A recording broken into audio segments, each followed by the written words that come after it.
Assalamualaikum warahmatullahi wabarakatuh.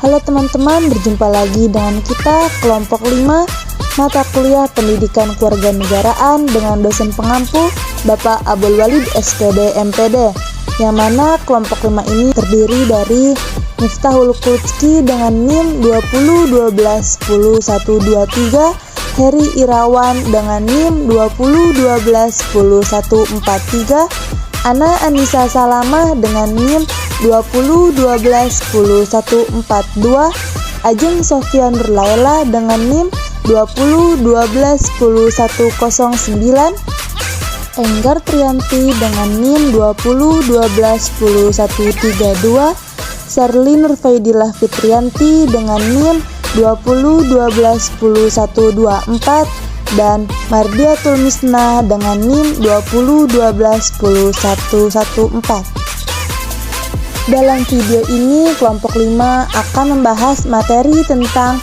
menelusuri konsep dan urgensi penegakan hukum yang berkeadilan. Mari kita simak. Pernahkah Anda berpikir, seandainya di sebuah masyarakat atau negara tidak ada hukum? Jawaban Anda tentunya akan beragam. Mungkin ada yang mengatakan kehidupan masyarakat menjadi kacau, tidak aman, banyak tindakan kriminal, dan kondisi lain yang menunjukkan tata tertib, tidak tertib, dan tidak teratur. Namun, mungkin juga ada di antara kita yang menyatakan tidak adanya hukum di masyarakat atau negara aman-aman saja, tidak ada masalah. Thomas Hobbes dalam bukunya Leviathan pernah mengatakan Homo homini lupus, artinya manusia adalah serigala bagi manusia lainnya. Manusia memiliki keinginan dan nafsu yang berbeda-beda antara manusia yang satu dan manusia yang lainnya.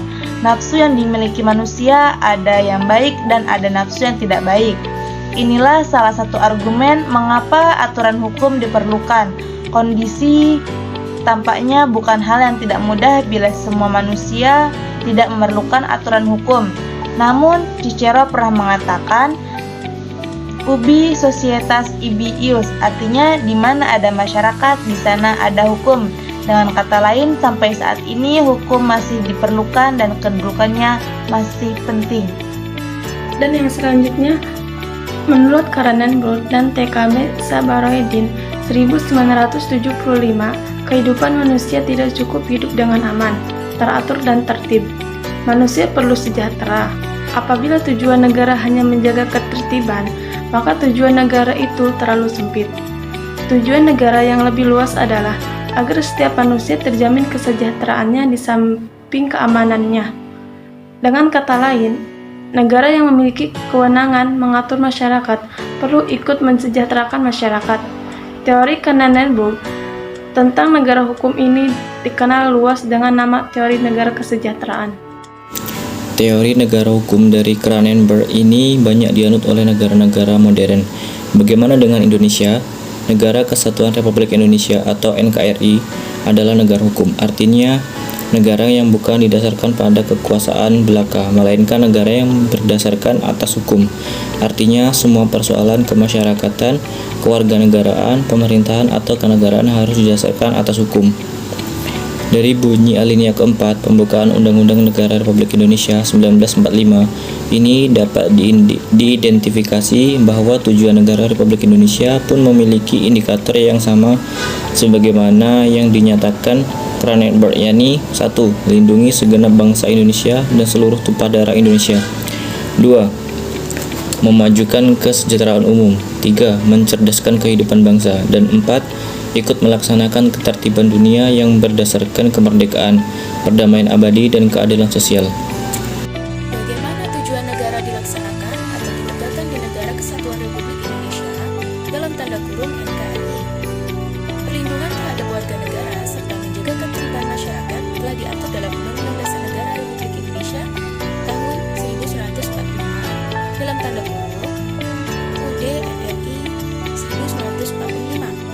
Anda dianjurkan untuk mengkaji bab 9 pasal 24, 2A, 24B, 24C, dan 25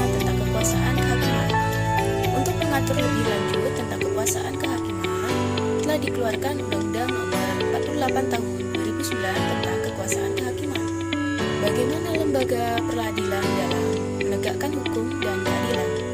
Negara kita telah memiliki lembaga peradilan yang diatur dalam Undang-Undang Negara Republik Indonesia tahun 1945, ialah Mahkamah Agung atau MA, Komisi Yudisial atau KY, dan Mahkamah Konstitusi atau MK. Selain lembaga negara tersebut, dalam Undang-Undang Negara Republik Indonesia 1945 diatur pula ada bahan-bahan lain yang diatur dalam Undang-Undang tentang MA, KY, dan MK. Ini telah lanjut diatur dalam Undang-Undang Nomor 48/2009 tentang kekuasaan kehakiman. Apabila mengacu pada bunyi pasal 24, maka lembaga negara MA, KY, MK memiliki kewenangan dalam kekuasaan kehakiman atau sebagai pelaku kekuasaan kehakiman. Dikemukakan dalam pasal 24 Undang-Undang Dasar Negara Republik Indonesia tahun 1945 bahwa kekuasaan kehakiman merupakan kekuasaan yang merdeka untuk menyelenggarakan peradilan guna menegakkan hukum dan keadilan.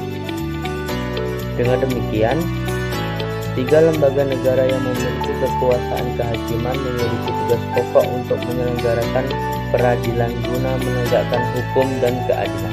Bagaimana badan-badan peradilan lainnya dalam menegakkan hukum dan keadilan?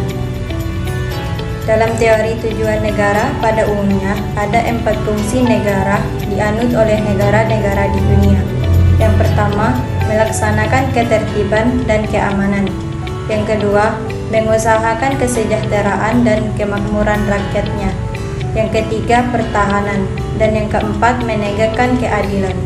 Pelaksanaan fungsi keempat, yakni menegakkan keadilan, fungsi negara dalam bidang peradilan dimaksudkan untuk mewujudkan adanya kepastian hukum.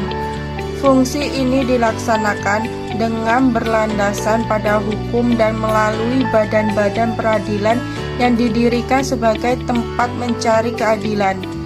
Bagi Indonesia, dalam rangka menegakkan keadilan telah ada sejumlah peraturan perundangan yang mengatur tentang lembaga pengadilan dan badan peradilan. Peraturan perundangan dalam bidang hukum pidana tidak memiliki kitab undang-undang hukum pidana KUHP dan kitab undang-undang hukum acara pidana KUHP. Dalam bidang peradilan, kita memiliki peradilan umum, peradilan militer, peradilan agama, dan peradilan tata usaha negara (PTUN). Selain itu, ada juga peradilan yang sifatnya ada hak, misalnya peradilan tindak pidana korupsi (Tipikor). Sekian pembahasan materi dari kelompok 5, semoga bermanfaat. Thanks for watching. Wassalamualaikum warahmatullahi wabarakatuh.